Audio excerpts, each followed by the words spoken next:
আসসালামু আলাইকুম। দেখতে এয়ারপডস প্রো 2 এর মতন হলেও এই সাইডে দেখবেন একটা ডিসপ্লে দেয়া আছে। উইউ T22 এই ইউনিক প্রোডাক্টটার ভালো মন্দ দিকগুলো নিয়ে আজকের এই ভিডিওতে কথা বলবো। সো দেরি না করে চলুন শুরু করা যাক। নিচে ডেসক্রিপশনে তাদের ওয়েবসাইটের লিঙ্ক এবং শপের অ্যাড্রেস দেওয়া আছে।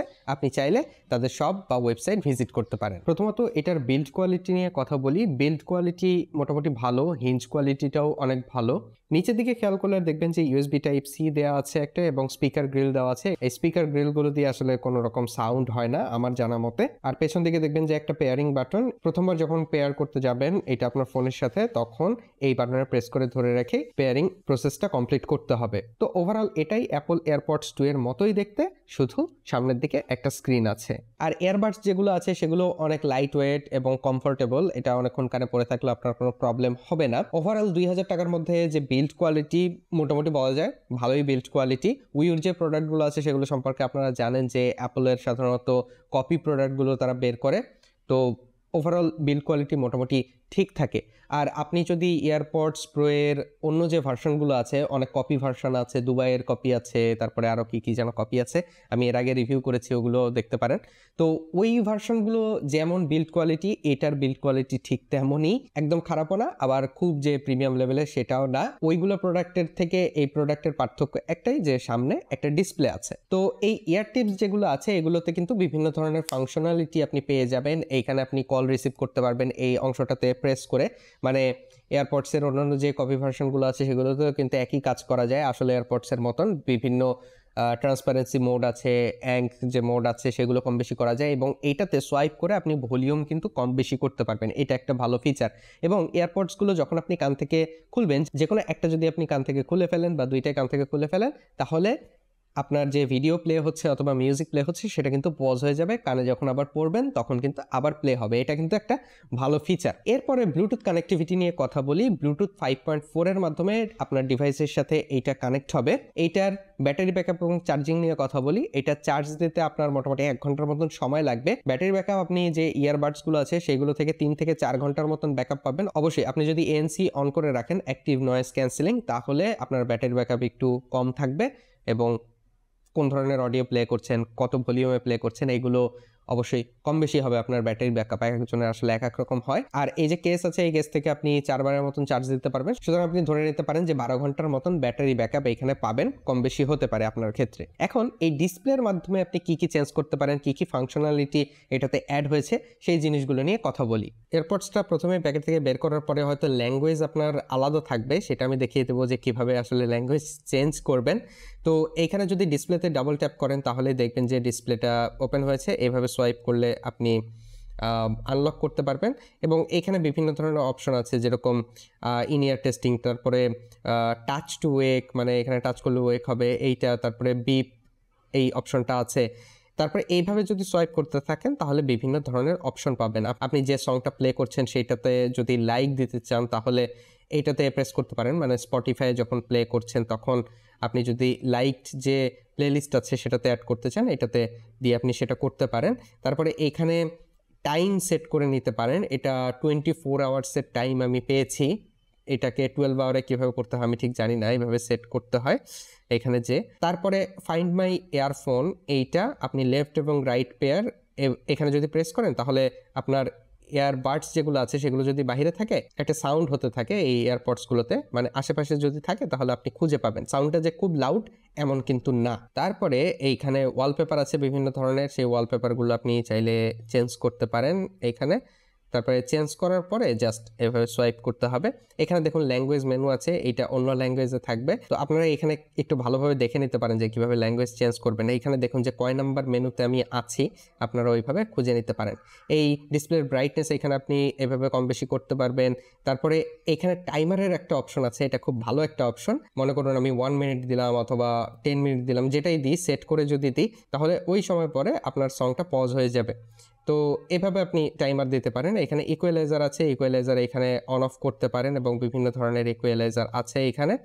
স্টুডিও মোড আছে, বেজ মোড আছে, বিভিন্ন ধরনের মোড আছে। এরপরে এএনসি মোড, এখানে এএনসি অন অফ করতে পারেন, ট্রান্সপারেন্সি যে মোড আছে।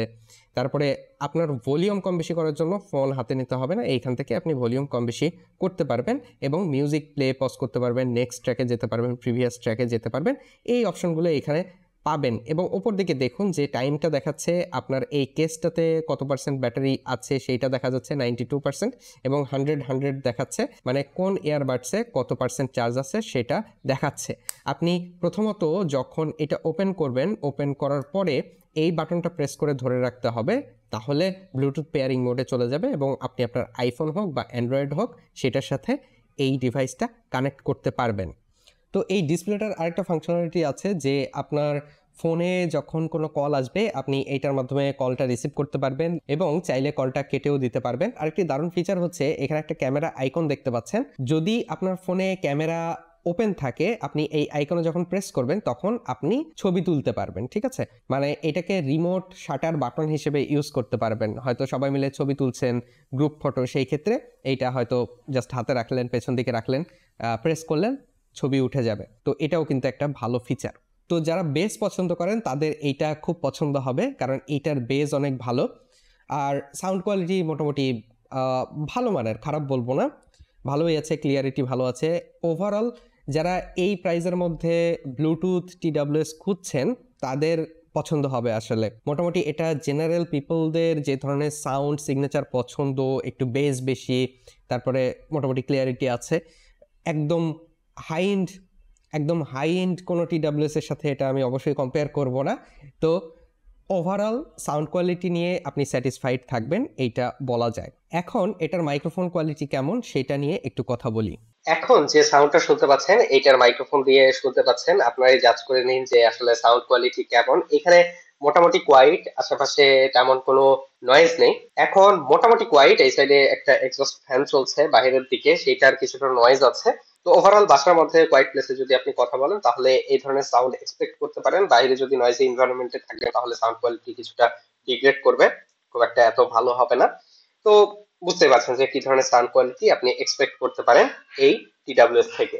এখন এটা নয়েজ ক্যান্সেলিং মোড নিয়ে এবং ট্রান্সপারেন্সি মোড নিয়ে কথা বলি। ট্রান্সপারেন্সি মোড অবশ্যই এই বাজেট রেঞ্জে ভালো হওয়ার কথা না, আশেপাশে সাউন্ডগুলো আপনি ক্লিয়ারলি শুনতে পাবেন কিন্তু বুঝতেই পারবেন যে এটা আসলে মাইক্রোফোনের থ্রুতে আসছে।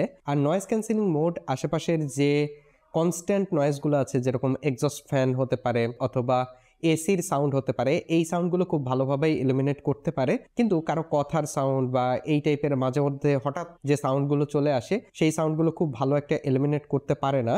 এই প্রাইস রেঞ্জে আসলে ANC আছে, এটাই অনেক। ANCটা আপনি মোটামুটি এই কনস্ট্যান্ট নয়েজগুলোর জন্য ইউজ করতে পারেন, ফ্যানের নয়েজ, এসির নয়েজ, এই জিনিসগুলোর জন্য আসলে খুব ভালো হয়, আশেপাশের নয়েজ অনেক কম হয়। কিন্তু আপনি যদি মনে করেন আশেপাশের কথাবার্তা আমি শুনতে চাচ্ছি না, এইটার মাধ্যমে আসলে এটা রিমুভ করা সম্ভব নয়, কিছু না কিছু কথাবার্তা আপনার কানের মধ্যে অটোমেটিক চলে আসবে। তো এই প্রোডাক্টের সম্পর্কে অনেক ভালো দিকই বললাম, এখন খারাপ কিছু দিক নিয়ে কথা বলি।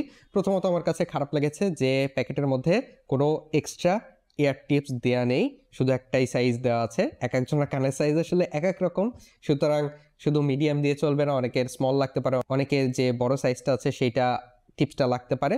এটা দেয়া থাকলে খুবই ভালো হতো। এরপরে এটার ব্যাটারি ব্যাকআপ হয়তো আরেকটু ভালো করা যেত। এটার যেহেতু ডিসপ্লে আছে সুতরাং ব্যাটারি ব্যাকআপ একটু কম পাবেন। যদি মাঝে মধ্যে আপনি এভাবে সোয়াইপ করেন, তারপরে প্রেস করে একটু দেখেন যে কী অবস্থা না অবস্থা, সেই ক্ষেত্রে হয়তো ব্যাটারি ব্যাকআপ আপনি একটু কম পেতে পারেন। এছাড়াও আরেকটা জিনিস আমি খেয়াল করেছি মাঝে মধ্যে, যেটা হয় যে ইয়ার টিপস যেগুলো আছে, একটা দেখা যাচ্ছে 100% আছে, আরেকটা দেখা যাচ্ছে যে 93-94% নেমে এসেছে। এটা আমি জানি না কেন হচ্ছে। তো এটা একটু ইনকনসিস্টেন্ট লেগেছে, যেহেতু দুইটা বাডসই আমি ইউজ করছি, দুইটাতে মোটামুটি সমানভাবেই ফোরানোর কথা, বাট কম বেশি হচ্ছে। তো আসলে আমি জানি না যে লং টার্মে আসলে ব্যাটারি ব্যাকআপটা কেমন যাবে না যাবে। তো ওভারঅল এই জিনিসগুলোই আমার মনে হয়েছে আর একটু ইমপ্রুভ করা যেত। গিয়ারবাস বিটিতে এই প্রোডাক্টটা আপনি 1990 টাকা অর্থাৎ 2000 টাকার মধ্যেই পেয়ে যাবেন। 2000 টাকার মধ্যে মোটামুটি ভালো একটা ডিল এবং ইউনিক। অ্যাপল এয়ারপডসের মতন হলেও যখন আপনি পকেট থেকে বের করবেন মানুষজন কিন্তু জিজ্ঞেস করবে বা তাকাবে যে কি ব্যাপার, এখানে ডিসপ্লে আছে, এই ডিসপ্লে দিয়ে কি কি হয় না হয়, এই ধরনের জিজ্ঞেস করতে পারে। তো আশা করি এই ভিডিওটা দেখে বুঝতে পেরেছেন এইটার ভালো মন্দ দিকগুলো। নেক্সট ভিডিওতে আপনাদের সাথে আবারও দেখা হবে, কথা হবে। সে পর্যন্ত সবাই ভালো থাকবেন এবং সুস্থ থাকবেন। আল্লাহ হাফেজ।